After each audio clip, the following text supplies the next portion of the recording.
calm down, man. People might see us. Oh my God, I'm starting to feel funny. No. We were just off-roading. It's not what it looks like. It's not what it looks like. This is the new £108,000 Mercedes GLS, and it's big. Literally. It's one of the biggest SUVs in Europe, with 7 seats and masses of room for occupants and cargo. If you're looking for an extra large, carry everything, go anywhere monster, they don't come much better than this, probably. Before we get into the review, don't forget Auto Trader can help you buy, sell and lease your next car. Plus, if you're curious about the value of your current car, we can help there too. Go to the website, put in your reg number and your mileage, and we'll give you a real accurate valuation based on data from millions of cars. Do it now. The link is down below. On with the show. Now, if you're wondering what all that bouncing was about at the beginning, we'll talk about it in a second, or not. Now we will, it's a genuine feature. But first, let's talk about the design of the 2024 GLS.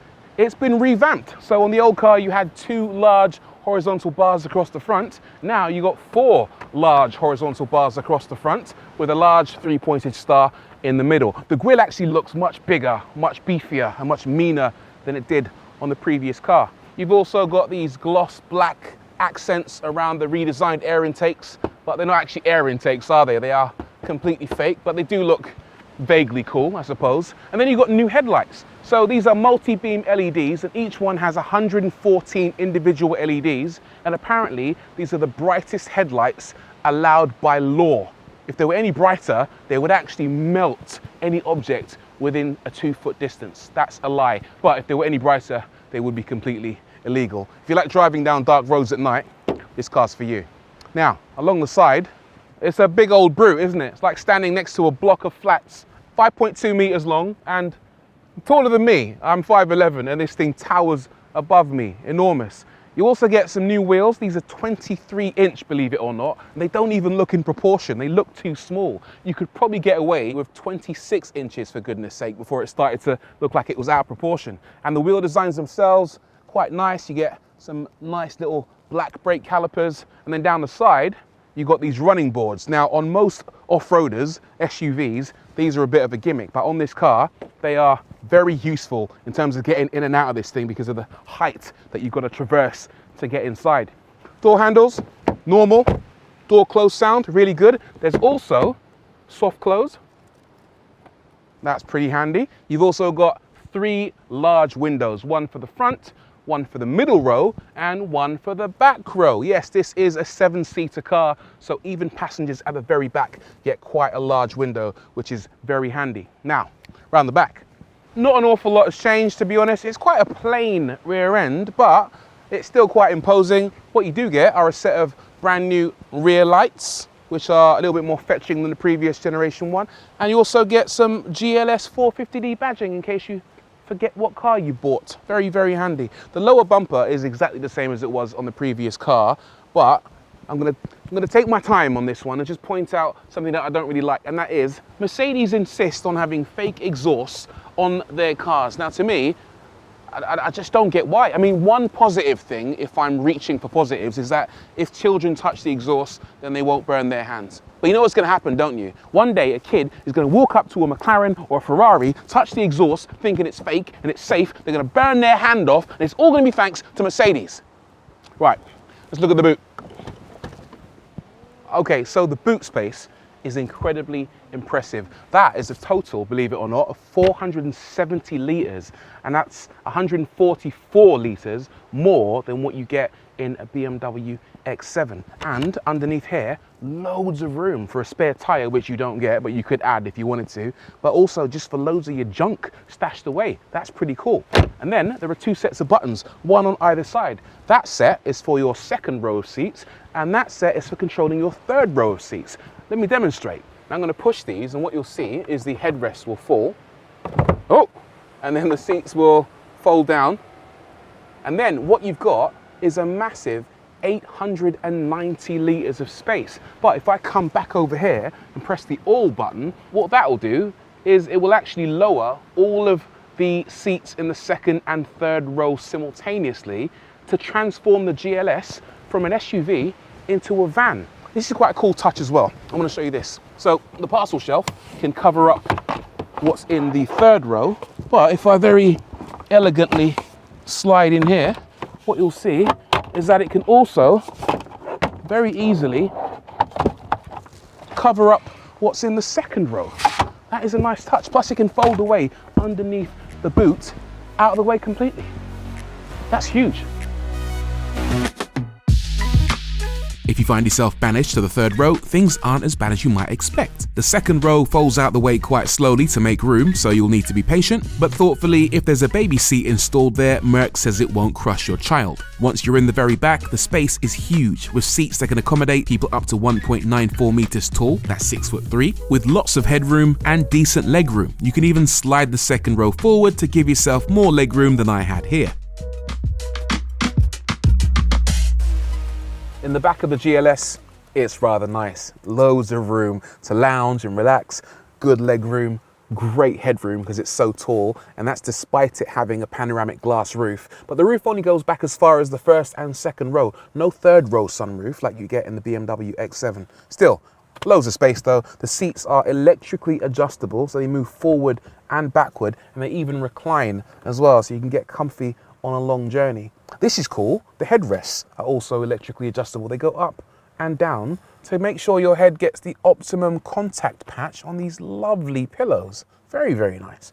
And then in the middle, you got a load going on here. You've got a wireless phone charger. No USBs around here, mate. Well, there are actually, but you can charge your phone wirelessly. There is a bit of storage for your loose change.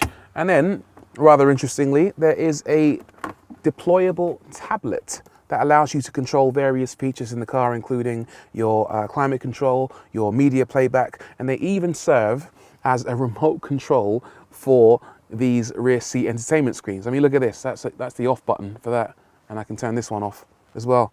All it does, it's like doubling up as a controller. So instead of doing that with your finger over here, you can do it over here as well, which is rather disheartening because it's going to cost a lot of money, isn't it? Speaking of rear seat entertainment, I also have a set of wireless noise cancelling headphones. The world has gone quiet. These are really nice. But one thing I've noticed is that the build quality might be questionable because that's fallen right out. Somebody has broken that. A little clip has gone. I'm not saying it's Mercedes' fault, but it's somebody's fault, isn't it? And it's not mine.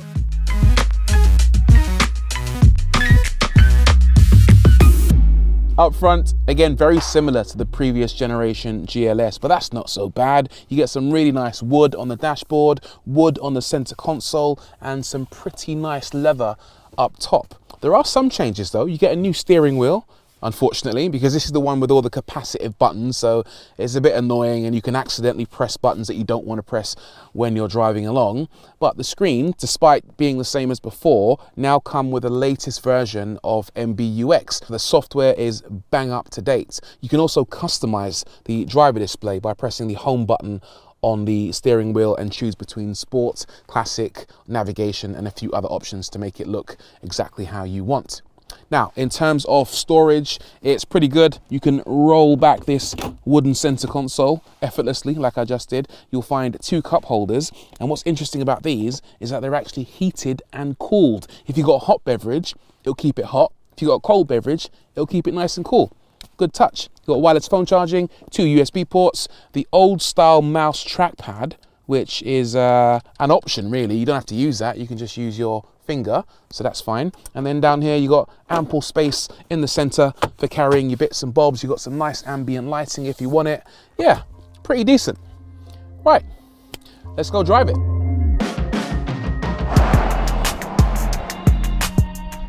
According to Mercedes, the GLS is the S-Class of the SUV world, hence the S in GLS.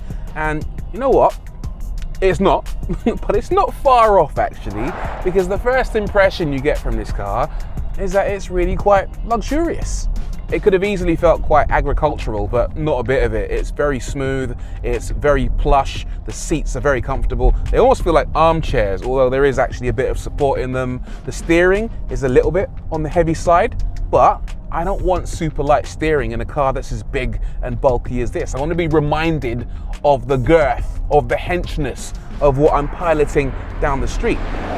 It's fairly quiet. I wouldn't say it's as quiet as an S-Class, especially because of the fact that it's got 23-inch wheels and they're absolutely enormous. So you do hear quite a bit of road noise coming up through the surface, but it's fairly plush. Considering it's a massive SUV, you could use this as a car to chauffeur your people around in and they definitely wouldn't complain. The suspension is definitely worth talking about. It's nice and plush. All cars come with air suspension as standard, and I was bombing around some roads earlier with some horrible surface undulations, and this thing just made short work of it. So if you live in an area with lots of potholes or uneven roads, you'll barely notice them in this car.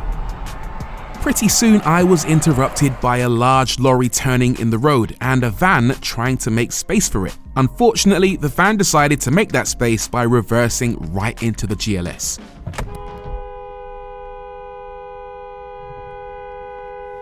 Okay, so a geeser's just reversed into me. Right, I've got to go and deal with this now. I think we got lucky. It's strong. It's strong.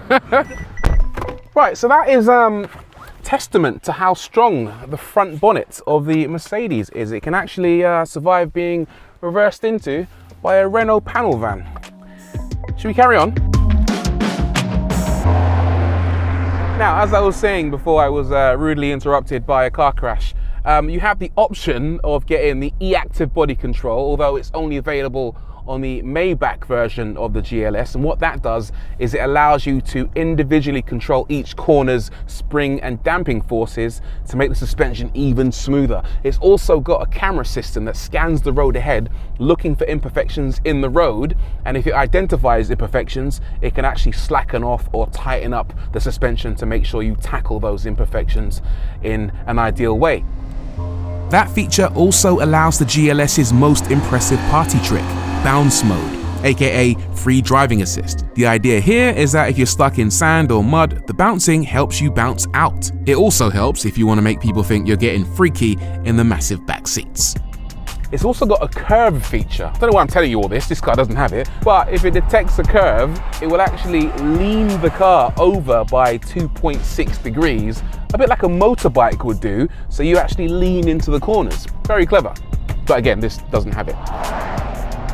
Speaking of things this car doesn't have, it doesn't have rear wheel steering, so I actually want to check out what it's like to do a 3-point turn in this car, although I feel like it'll be more than 3 points on these narrow country roads, but let's give it a go anyway. Right, here we go. I'll pull to a standstill and see how many turns it takes to spin around. 1 point.